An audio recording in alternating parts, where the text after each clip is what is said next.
My ex-wife's relatives invited me to a surprise gathering. Turned out to be a setup. It was a Thursday when the text came in. Late afternoon. The kind of pale winter light that makes the world feel thin like everything been drained of color. I was still in my office clothes, shirt untucked, tie loosened like I'd been in a fight I hadn't quite won. I just sat down on the edge of my bed, meaning to take off my shoes when my phone buzzed in my jacket pocket. Hey, we're doing a surprise for Dad's birthday next weekend. Would be great if you came, he always liked you. It was from Marla, Lisa's sister. I read it twice, then a third time, like the words might rearrange themselves into something less strange. There was something off about the tone, too casual, too warm, too practiced, like it had been rehearsed or sent to someone she didn't know that well. And then came the voice in my head, quiet at first but persistent. Why now? Marla hadn't messaged me since August when I texted to say I left Lisa's set of house keys in the mailbox. She replied with a thumbs up emoji and nothing else. Before that, we used to talk all the time, jokes, memes, weekend plans, sometimes even stuff about our own families. She was the one who helped me pick out Lisa's birthday gift that year, a ceramic knife set stupidly expensive with a note that said here to never cutting corners again. Lisa had laughed. But she didn't touch the knives, left them in the box for months. Now here was Marla, out of nowhere, asking me to come to a party. I stared at the message until the screen dimmed and my own reflection blinked back at me. My face looked heavier lately. Not fatter, just weighed down. The lines around my mouth had deepened. There were grooves under my eyes that hadn't been there last spring. Divorce ages you, I guess, or maybe it just forces you to see what was already there. The thing is, her family had always been kind to me. Even when Lisa started pulling away, even when the dinners got quieter, they still invited me to things. Her dad used to call me kid, even though I was 35. Her mom sent me cards on my birthday. Her uncle Danny took me fishing one summer and told me I was more of a man than half the blood in this family. I clung to that stuff. I held it close like an emotional souvenir, proof that I hadn't entirely fucked everything up. When Lisa and I finally ended it, the split was quiet, civil, which is to say numb. She sat on the arm of the couch with her hands folded like she was being interviewed for a job she didn't want. I remember the dust motes in the air behind her, backlit by the setting sun. That's what I see when I think of the end, not the words, but the way the light made everything seem suspended. I think we've reached the end of this version of us, she'd said. That line hit like a poem with a knife in it. I think I nodded, maybe I even agreed. I was so tired by then, we both were. The fights had dwindled down into silences, and somehow that was worse. Silence meant apathy. Fights still meant you cared enough to react. After that, I moved into a one-bedroom near the train tracks, the kind of place where everything's beige and echoey. At night, the whole apartment hums with the passing of freight cars, and the walls creak like they're trying to remember being a home. I didn't unpack all my things. Some of the boxes just stayed in the corner. A part of me didn't want to settle in, like I was waiting for something to change, for someone to knock on the door and say, "Just kidding, come home." No one ever did. So yeah, when Marla texted, it stirred something in me I didn't want to admit was still there. A hunger, not for Lisa exactly, but for the life that had orbited around her. I missed the noise of her family, the way her aunt always made too much food, how her little cousin used to run and jump into my arms like I was his personal jungle gym. I missed feeling claimed by people. I waited a day before I replied. I typed out a dozen drafts. One was a flat "can't make it." Another said, "I don't think that's a good idea." One was just "why now?" But none of them felt right. None of them could balance the weight of everything I wanted to say but knew I couldn't. In the end, I just said, "Sure, sounds good." The following Saturday, I drove out to their place. The roads were dry, but the sky was a dull gray like it had forgotten how to be blue. I remember my hands on the steering wheel gripping tighter than they needed to. My chest felt too full, not with sadness, exactly, just pressure, like I'd swallowed a balloon of old feelings and didn't know how to let it deflate. Their house was the same as always. White siding, cracked walkway, the porch light already on though it was only 4. I parked across the street and sat in the car for a minute, watching. I could hear faint music coming from the backyard, Fleetwood Mac maybe, something nostalgic. I grabbed the six-pack from the passenger seat, Stella, the brand her dad liked, and a bottle of Glenlivet wrapped in a brown paper bag like a peace offering. I didn't bring flowers, that felt too romantic. The door opened before I could knock. It was her Aunt Denise. She smiled too wide and pulled me into a hug that lasted a second too long. I could smell cinnamon on her sweater. "You made it," she said brightly, stepping aside. Inside, everything looked normal. Too normal, plates on the table, crockpots on the counter, people chatting in small clusters, but the energy in the room was off, like everyone was performing something rehearsed. There was no birthday banner, no balloons, no cake. Then I saw Lisa. She walked in from the kitchen, carrying a casserole dish she clearly wasn't planning to serve. Her hair was shorter, darker. She wore a navy sweater I didn't recognize, and that smile, the one she used to give me when she needed something she didn't want to ask for directly. "You came," she said, soft, like I was a cat who'd wandered home. Behind her, Marla appeared. She put a hand on my arm gently, like you might with someone grieving.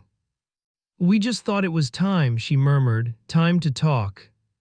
And that's when it hit me, the silence, the lack of birthday stuff, the cautious smiles. This wasn't a party. This was a setup. A collective intervention by people who didn't know how to leave well enough alone. Or maybe they did and just didn't care. Maybe this was about their guilt, not mine.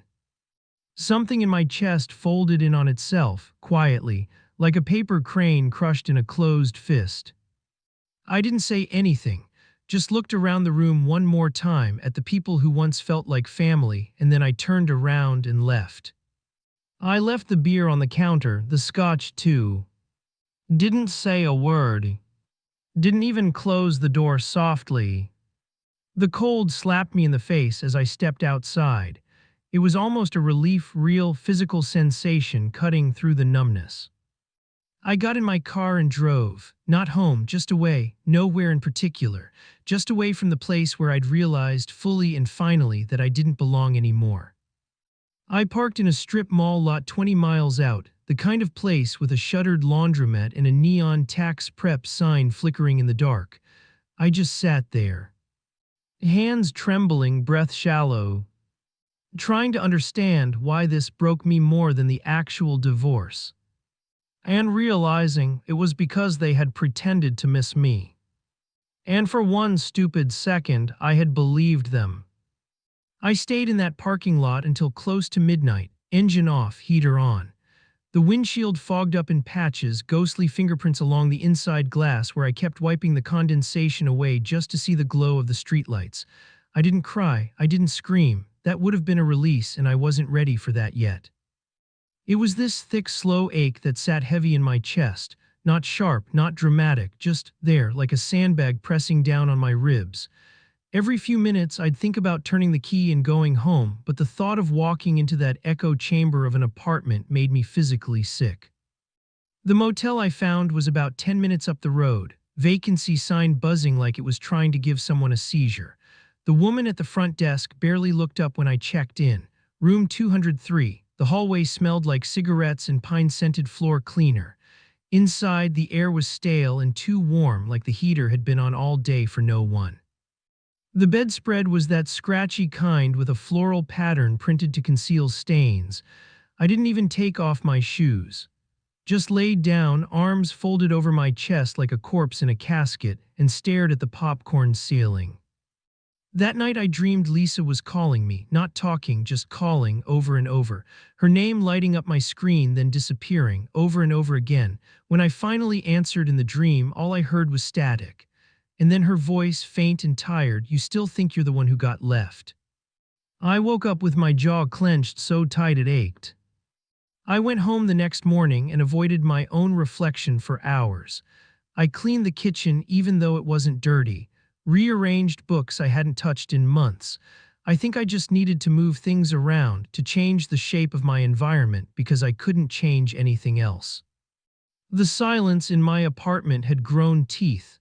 I could feel it watching me, pressing up against the back of my neck like a dare. By Wednesday, I called in sick to work, told my manager something about migraines. He didn't press. He'd seen me in the break room the week before, standing with the coffee pot in my hand for 5 minutes, not pouring anything, just standing. Thursday morning, I Googled divorce support groups near me, didn't even let myself overthink it, just clicked on the first one that wasn't inside a church. It was in the back room of a community center, behind a dusty rack of folding chairs and a mural of kids holding hands across a cartoon earth. I almost turned around and left, but I didn't. There were 8 of us that night, a mismatched group of middle-aged people who looked like they'd forgotten how to dress for their own bodies. The man who ran it, David, asked if it was my first time. I nodded. He smiled, kind but not pitying. That mattered. People went around the room, sharing their names, what they were feeling.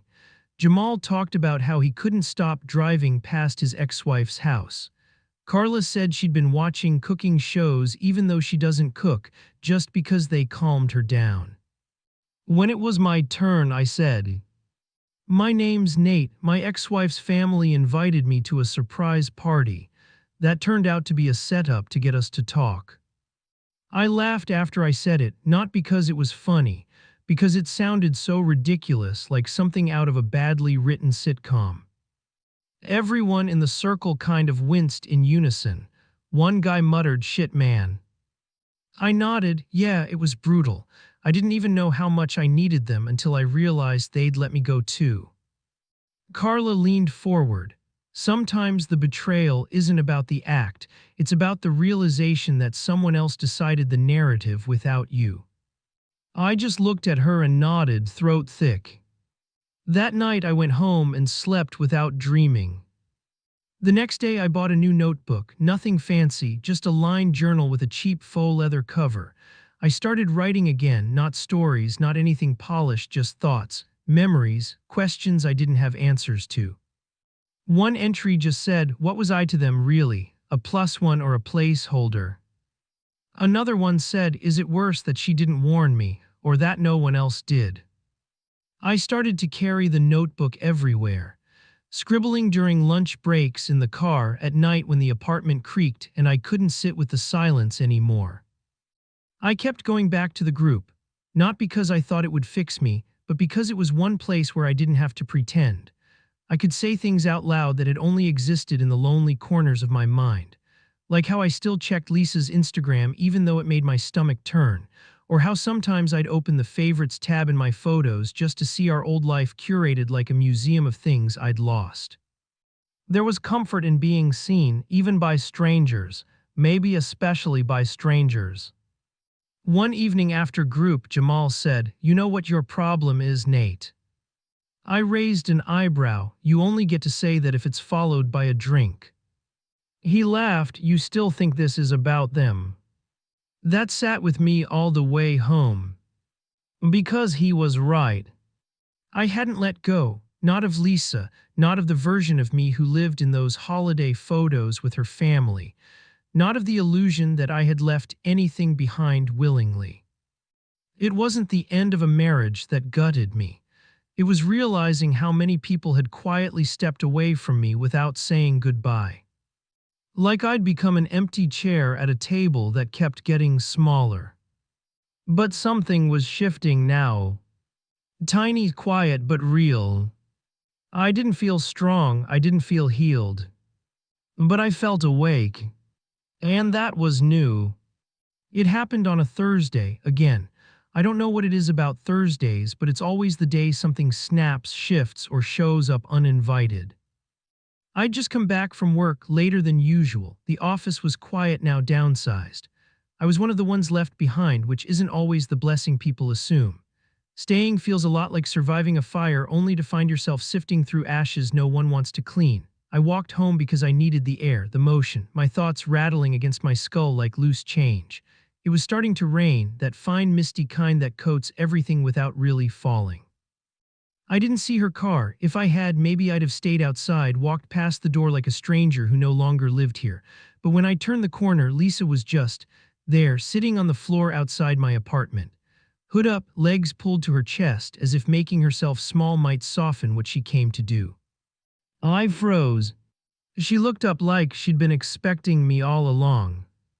"I didn't know where else to go," she said. Her voice was hoarse, tired. "I promise I won't stay long." I didn't say anything, just unlocked the door and stepped inside. I didn't invite her in. That silence, that pause at the threshold meant something now. She stood, brushed herself off like she was shaking off the weather, and followed anyway. Inside, the apartment looked more lived in now. Books stacked on the windowsill, a jacket slung over the back of a chair, the smell of basil and lavender from the little herb planters I'd managed to keep alive. Proof of life, not happiness exactly, but motion. Lisa stood in the doorway like she didn't recognize the place, or maybe she didn't recognize me in it.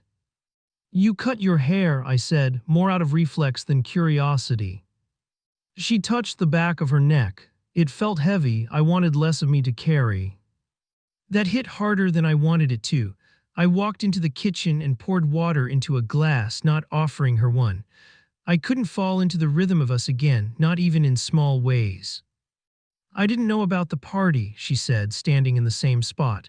"Not really, I mean, they told me something vague, that they were going to invite you, that it might help, but I didn't know it was going to be that."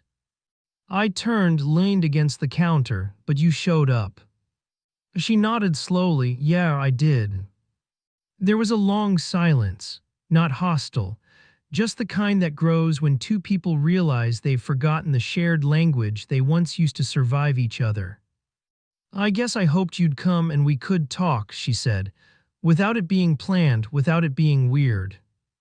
I almost laughed. "You hoped I'd show up to a fake party, that I'd just forgive the ambush." She winced. "I didn't think it would go that way. I didn't expect it to hurt you like that." "Well, that did it." "Hurt me?" I snapped. "Lisa, it wasn't just the party. It was the realization that none of you even thought I deserved a choice. That your family, the people who told me they loved me, decided I was disposable, that I could be summoned like a dog to do your unfinished emotional laundry." She looked like she'd been slapped. "It wasn't like that." "No," I stepped forward, the glass in my hand shaking slightly.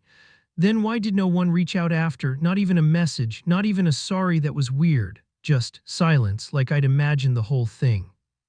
"I didn't know what to say," she whispered. "You didn't want to say anything, because if you did, you'd have to look at what you did, what they did, and maybe realize that walking away clean doesn't mean you didn't leave a mess."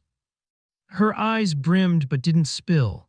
She'd always been good at that, keeping the grief just beneath the rim, never letting it overflow where it might stain something. "I didn't come here to argue," she said, barely above a whisper. I needed to see you, not to get back together. I know that ship's gone. I just needed to be seen by someone who used to know me." I stared at her, at this woman I had loved with everything, even when she had nothing left for me. This woman who once curled into me like I was shelter, and now stood like a stranger needing warmth from a fire she helped burn down. "You don't get to use me for absolution," I said quietly.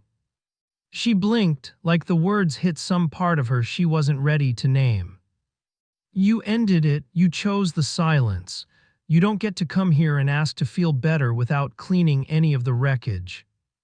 She nodded just once, and for a second something cracked in her face, just the smallest shudder of pain unguarded. "I'm sorry," she said, "no poetry, no qualifiers, just that." And I believed her. But that didn't change anything. "I know," I said. The silence that followed wasn't the cold, empty kind anymore. It was full of everything we didn't say and didn't need to. It was the kind of silence that marks an ending. She turned to go, pausing at the door. "Take care of yourself, Nate." "Oh, you too." And then she was gone. No slam, no drama, just the sound of the latch clicking into place. I didn't cry, I didn't fall apart. I just stood there barefoot on the cold floor, feeling my own heart inside my chest like a steady drum reminding me, "You're still here. You survived this too." I sat down at the table, opened my notebook, wrote one line. "Closure doesn't come from them. It comes from finally deciding they can't give it to you." And I meant it. It's quiet now. Not the kind of quiet that gnaws at your insides or echoes with everything that's missing, but the kind that rests gently over things, like dust settling after a long, chaotic storm. There are still messes, still aches, but they've stopped screaming. They hum now, faintly, like a song you used to know the words to but haven't sung in years. Some mornings I wake up before the alarm and for a minute I forget. Forget the weight, the damage, the things that were said and not said. There's just light spilling through the blinds and the smell of mint from the little plant by the window, a kind of peace I don't trust yet, but I'm learning to sit with it anyway.